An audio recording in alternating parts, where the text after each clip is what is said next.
Thoughts of মিথিলে নতুন একটা ব্লগে সবাইকে স্বাগত জানাই। পয়লা বৈশাখে গিয়েছিলাম বোলপুর, আর বোলপুরে যাব বলে ভেবেই রেখেছিলাম এবার মা বাসন্তীর দর্শন করব।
বোলপুর স্টেশনের কাছেই প্রায় 10 মিনিটের পথ, আর পৌঁছে যাওয়া যাবে এই বাসন্তী তলাতে।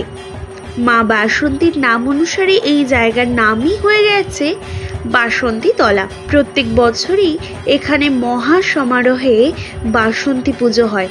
এই বছর 207 বছরে পদার্পণ করলো এখানকার পুজো। এত অপূর্ব মায়ের মুখখানা যে দেখে যেন চোখই সরছে না। মাতা সীতাকে উদ্ধারের জন্য প্রভু রামচন্দ্র অকালে শরৎকালে মা দুর্গার আবাহন করেছিলেন।